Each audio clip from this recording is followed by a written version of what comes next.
Music City Social is produced by Star Maker PR Group, providing publicity and public relations services to the entertainment industry. Learn more at starmakerpr.com. If you've heard the name Gwen Sebastian, then you might think of her as an overnight success. Well, nothing could be further from the truth. Gwen's talent and singing ability comes from over 15 years of hard work and playing in clubs 5 nights a week for years at a time. In 2009, her hard work started to pay off. She had a hit single from her VIP album titled Hard Rain, and shortly after that was chosen to be a contestant on the hit TV show The Voice. She's also been on tour as a backup singer with Blake Shelton. Gwen has been working for years doing everything she can to be a better singer, a better entertainer, and create the opportunities that have just recently opened up for her. Her next album is scheduled for release in June 2013, and according to both she and her producer, they've found Gwen's sound. Gwen Sebastian, welcome to Music City Social. Thank you for having me. Well, it's good to have you. Now, let's start at the beginning. Where did you grow up? Well, North Dakota, don't you know? People usually ask me to do my little accent in there every now and then. But yeah, I grew up on a farm just outside of a little town. Town was like 800 people. So I went to the same school my whole life from kindergarten through 12th grade, pretty much with the same people, the same 20, you know. And my parents actually still live there. So I get to go back. Well, not as often as that I like to, but yeah, grew up on a farm, rode a horse and did all the outdoor stuff, tried to stay warm in the winters because North Dakota winters are pretty brutal, to put it bluntly. I grew up in Michigan. So yes, you know. And that's how, though, my love of music came from basically my parents, because they're musicians as well as being farmers. And so I started singing with them. Whether it had been, in church or heck at a wedding or a bar or what have you, I sang. That's what I did. What do your parents do musically? Musically, my mom sings, and then she picked up the bass guitar. Really? Yes. So that's she's unusual. a bassist. I know, right? Yeah. Which she still attributes to all her back pain nowadays, the high heels and the bass. I'll bet. And then my dad played acoustic guitar, bass, sang, and played the fiddle. Wow. Right. Really cool. Was it a bluegrass upbringing? No, it wasn't. It was more, when they would play, it was different genres of music, whether it be from, some stuff from the 50s and 60s, but mostly country music, like, the 80s, 90s style country music is what they played, and some classic rock. Yeah. Was it the early 90s stuff, kind of when country was, a lot again? A lot of Alabama. Yeah. Patti Loveless. And then they did, when they would play for weddings and everything in North Dakota, you had to know how to play a polka and a waltz. Yeah. So they incorporated pretty much everything. Wow. Yeah. That's cool. Except for, there's not a lot of R&B, not a lot of soul. Yeah. But everything else. All right. Well, that's a long distance from Nashville, Tennessee. So what happens after your childhood? Well, like I said, I grew up singing, and so I always loved it. And I honestly always wanted to move to Nashville ever since I was little. Really? And it was because that's where, it was the home of country music. Is it Grand Ole Opry, watching that and things? Well, listening. I didn't listen a lot, but I had the chance to, a couple of times. Yeah. And for me, it was almost just listening to the radio and knowing that that's where a lot of the artists that I grew up listening to were based out of. Yeah. And I wanted to be there. And when I got into high school, I really realized that I wanted to move to Nashville for the fact of being a part of the songwriting community, which is essentially why I moved from North Dakota down here. But it took me a little while. I didn't have the guts until I had gone through college, didn't get a degree, went through 1 semester of nursing school, and finally said, what am I doing?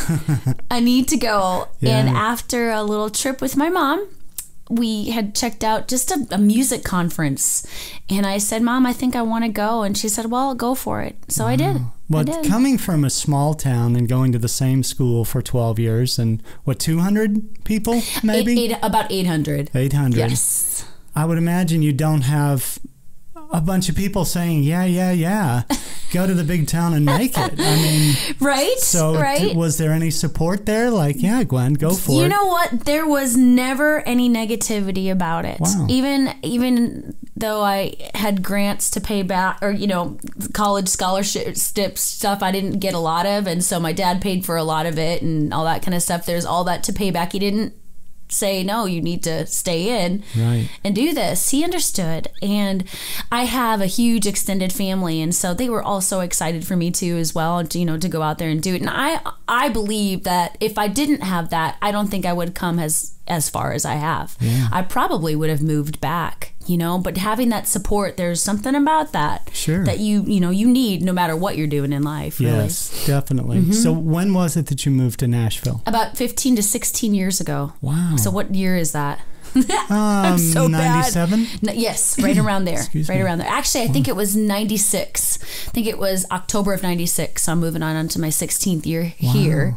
And, you know, I thought, oh gosh, I'm going to go out and I'm going to go play here, and I'm going to do the Bluebird, and I'm going to do this and that. I'm going to start my band and going to write all day. Well, I got here and it didn't happen like that. I got so intimidated, just really, focused on how so many of the other people that have been here and have come here are so good. You know, as you know, the talent pool in Nashville is a huge one. And diving in wasn't something that I was ready to do when I moved here. And so I did little songwriters nights here and there, and I did keep up with things like that, but wasn't as full force as I had wanted to. And then, of course, you know, having a job, I had a day job and I wanted to pay my bills. And, you know, I've always been that kind of person too, that's been very like organized and very structured. And it's like, okay, I've got to do this. And so you get caught up a little bit. Sure. Yeah. So what'd you do as a day job?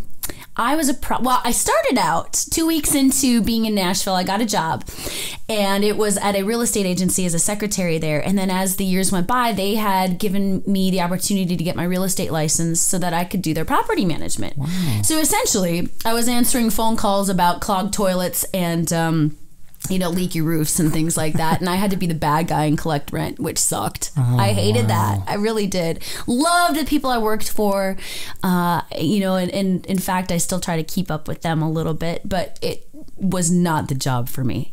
Sometimes when my phone rings, I still have that feeling like, oh God, what is it? What's the problem? Yes. Was there ever a time when you were doing that job that you thought, okay, well, music didn't work out and maybe this is it? No, never. So you always knew. I always knew there was something else that was going to go on.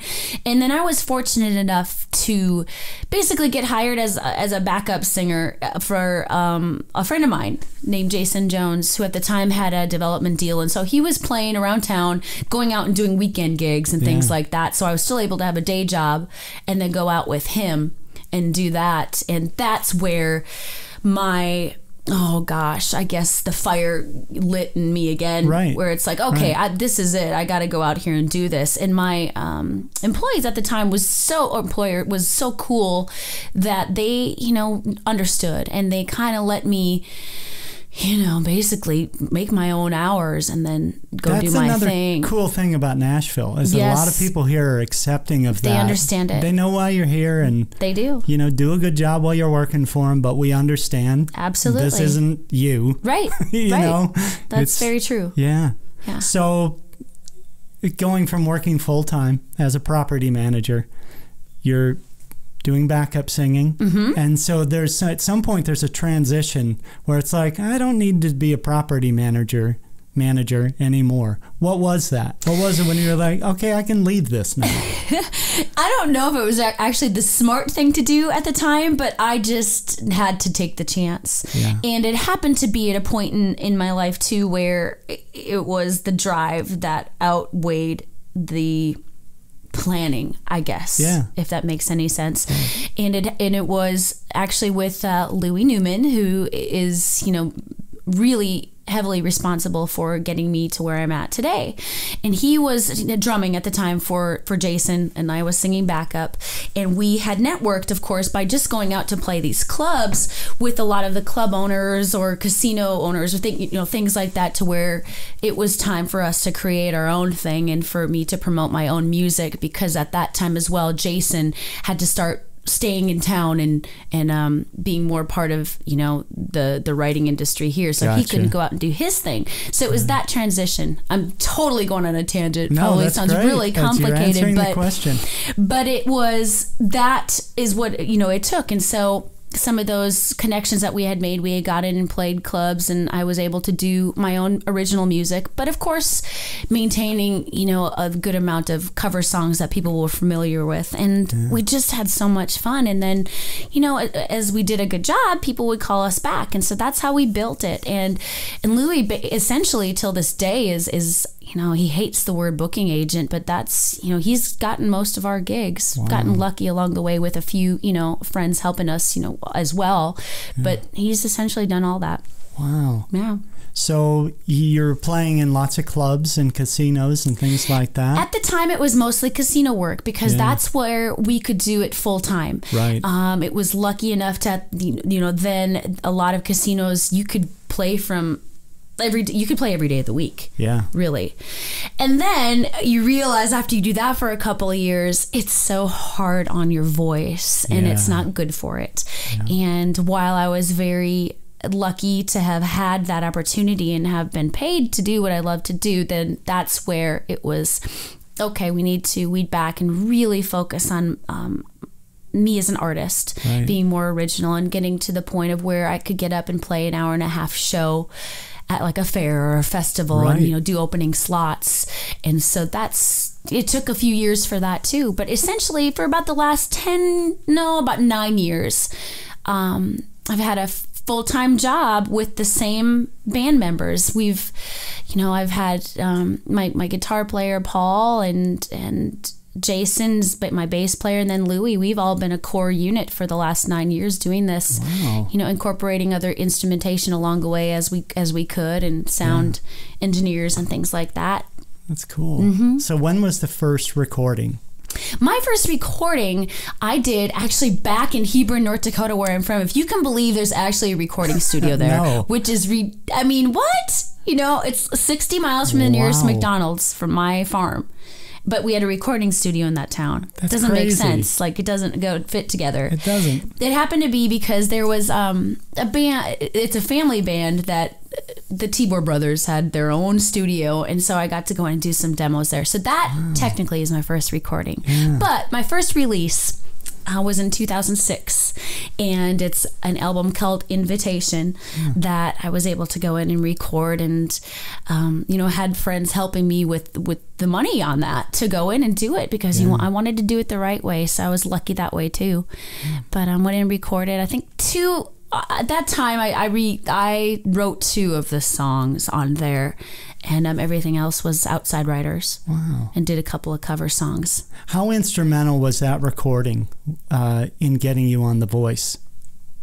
I don't know if, I'll be honest, I don't know if it necessarily was. Now, what it did for me was, it was my first time in a real studio. Yeah. To go in there and to do it that way. It gave me, it was a learning experience. Sure. And for to get me down the road that way, I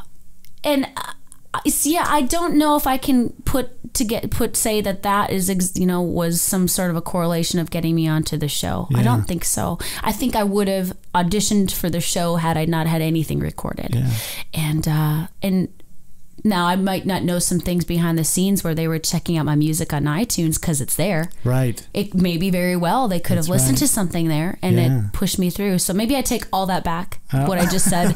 Okay. Well, tell us about getting onto The Voice. What is the process for that, and how was it? Oh, man. It's a longer process than what everybody might think. was at the point of my career where I wanted to take opportunities and not do anything. I'll never sell out, never. But I wanted to take everything that I could and use it and try to share my music with as many people as I possibly could. And nowadays, television is the way to do that with all of the, singing shows and things like that. I'm all for it. I think it's a cool opportunity for those that don't get the chance to, even sing one song in front of anybody, and they might be amazing and we may never hear them. So I wanted to take that chance. And for me, it started by going out to LA, doing several different audition processes out there, including singing in front of producers several different times.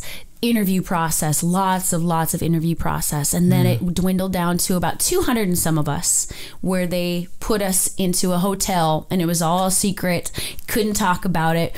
And then it was still more singing, more, basically interviews, things like that, finding out who we were as artists and people. And then it was dwindled down to about 100 to where we got to do a blind audition. And of course, then that's what everybody had seen, just didn't see everything coming up to that. But the experience itself was the most amazing. And I can't say one bad thing about it. Everybody on the show was amazing, like the producers, and they were very good about not trying to change us as artists and wanted to really get our stories out. Now, when you do watch shows, they do, try to make it not just about singing. They want to have a story, but every story that you saw was our story.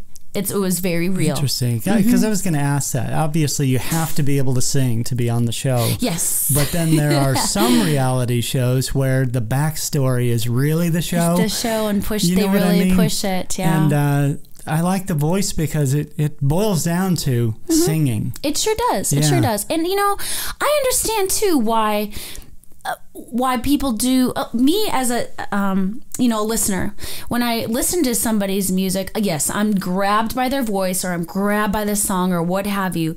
But then as I get to listen to the music, I do kind of want to know more about the person. So I understand it. I understand why they do that.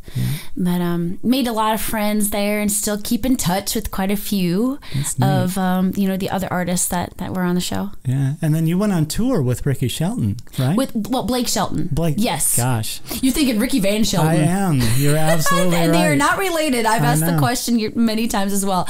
But they, Blake was... I was on Team Blake, and I had gotten kicked off during the battle round. And then about 2 days later, he had contacted me and asked me to come out and sing backup with him. And so I've been doing that for about a year. Is it more than a year now? I think it's a little more. It's a little more than a year. Yeah.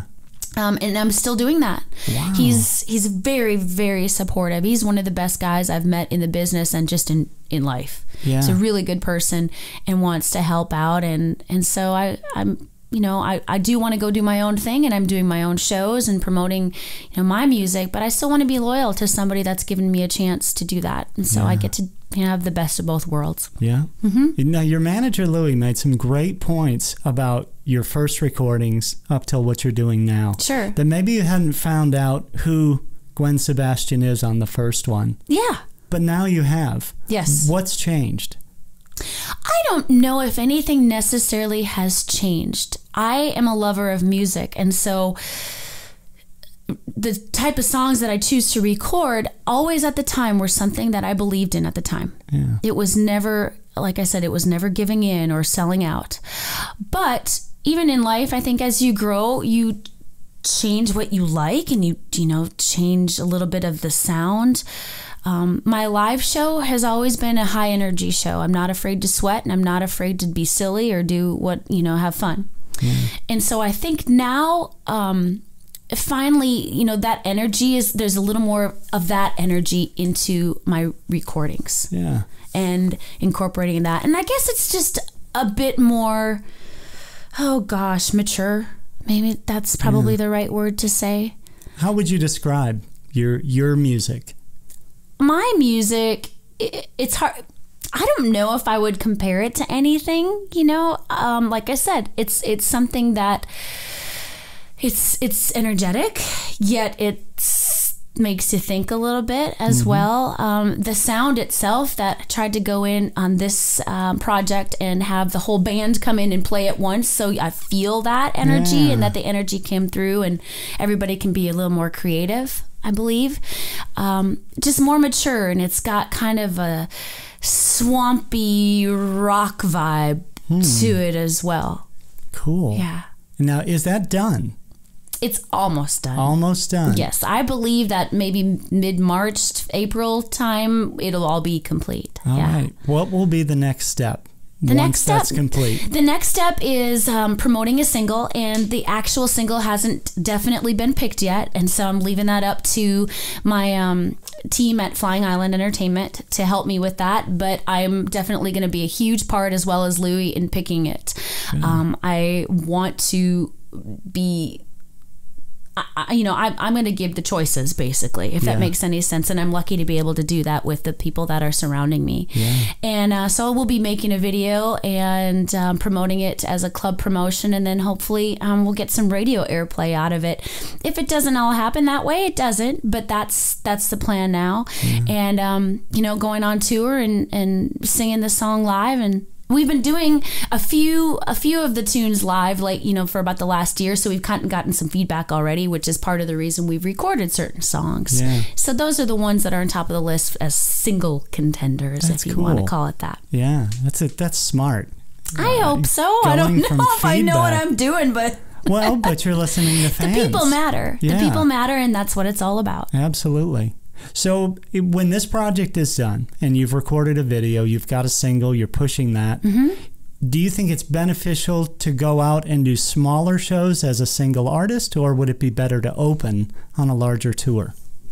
I think it all depends. I think all of it's good. I think you need to take every opportunity there. The one good thing about smaller shows and smaller venues is that I can meet fans and I can actually see them and talk to them face to face. Yeah. But then there's the aspect of opening for a large act and things like that, where it gets you in front of so many people, and hopefully that person is the same audience that would purchase your music or like your style of music as well. That is actually where I would love to go, because I believe that that's the next step for me. Yeah. It doesn't mean I don't get to meet all the, go and meet new fans and things like that. But that availability changes a little bit, which is the bummer part of it. But I got to look at the bigger picture. Sure. And the bigger picture is reaching more people.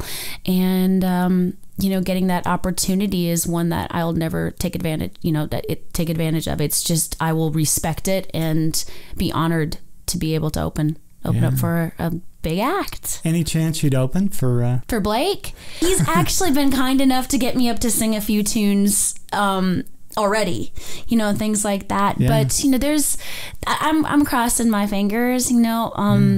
Miranda had mentioned in Country Weekly that it's a possibility that she's going to have some of her friends out. Raylan, who I love, who's also from The Voice, and myself were mentioned in that. So I don't know if that's definitely going to happen, but boy, oh boy, I'd be completely honored and if I could. Yeah, that's cool. Yeah. Let's talk about The Voice for a second. Okay. Obviously, with all that exposure, tons of exposure, it creates opportunities. So after the show, what kind of opportunities did it open up for you? Well, the first thing that I saw how much of a platform a show like that can be was when I looked at my Twitter account that night after my Blind Audition aired, and I had like 800 Twitter followers. I had about 9,000 after that. Wow. It was crazy.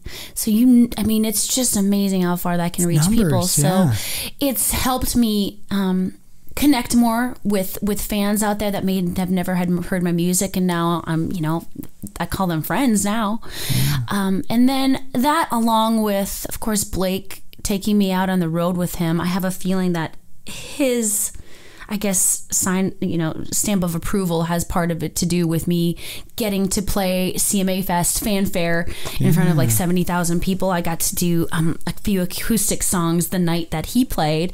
So that was scary as all get out, but it was amazing. And then my childhood dream of playing the Grand Ole Opry, I have gotten to play there several times now, which every time it still feels like it's the first. What songs have you sung on the Opry? At the time I sang my single, which was called Met Him in a Motel Room. That was my last single. And so I sang that. And then I've sung Someday Soon, which is one of my favorite country songs of all time. And what else? I did the Christmas one at the Ryman. And so I sang a couple of Christmas songs. I have a Christmas album as well. And so I sang a few from there. Cool. Yeah. Tell me about the single Hard Rain. Because you had some success with that. How did that go down? You know, remember when I was talking about Jason Jones and singing with him backup? He actually wrote that song. And I sung backup on it for several years, and I loved the song. And came to find out that he wasn't going to be cutting it or releasing it as a single or anything like that. And so I said I'd love to, and got the opportunity to do a radio promotion. And I know it charted. I don't remember exactly where, but that's kind of what got me going as far as making relationship with radio and realizing how important that is, especially as a country artist, and going out and doing a radio tour. Which everybody had warned me that it's really hard because you're no sleep and things like that, and that's true, but I enjoyed it. I enjoy that part. If you had to choose between being a writer or a singer, which one would you choose? Absolutely a singer. So there's no doubt in my mind, because to me, being a singer is also performing. And that's where I live. That's what really gives the fire in me, or builds the fire in me and makes me want to do this. Now, if perchance I become 80 years old and I can't necessarily, that's probably a bad thing to say at an age. There can be a young, spry 80-year-old, but if I get to that point in my life where I can't move maybe as much as I want to, well, then it's cool to be able to fall back and just to be a writer, and things like that. And I don't mean just to be a writer. I mean, that's not, but for me, singing is the way forward for me. I just love it. How often do you write right now? Not enough. Is your writing, is it inspired, or is it, okay, it's Monday 3:00 and I told myself I'd write a song today? Both. Really? Both, yes. I kind of pride myself in being both a planner and being artistic. Kind of having the business end and the artistic end, and being able to kind of put those together. Sometimes they collide a little bit too much, but I think it's important that you do make time to do something like that because it's you're always learning, and you're always going to get better the more that you do it. It's just practicing, basically. When I'm on tour and being on the road and things like that, that's the reason why I don't write as much as I would like to. So I'm trying to take the opportunity while I'm in town and in Nashville to do some co-writing and things like that, and getting more I guess things out on paper. Can you turn creativity on? Sometimes. Sometimes, but it's not my favorite thing to do. You know what, then that's probably the wrong answer. No, I can't. I have to, if somebody tells me go write a song right now, I'd have to kind of think about it. I'd have to think about it, and then after a while it'll turn on. Cool.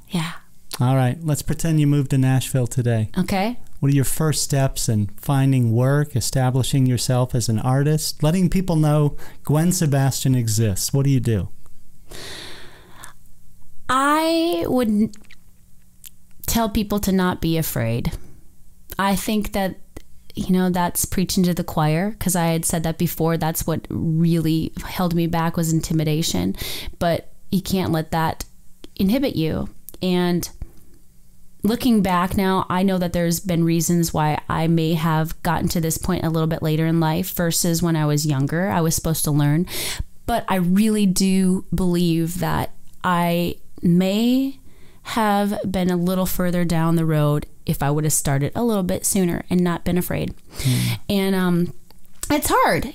That's a little hard for anybody that just moves here and has been doing something else maybe their whole life, or is really young and just got out of high school and, oh my gosh, everything is so fresh. But I think don't be intimidated. If this is what your path is, get on it and do it. And if you feel like it's not the right one, well, then take another one. Yeah. Good advice. Thanks. Gwen, thanks for being on the show. Thank you for having me.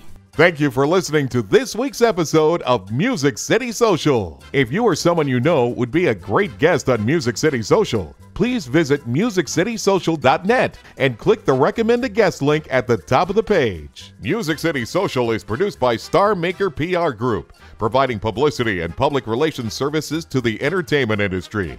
Learn more at starmakerpr.com.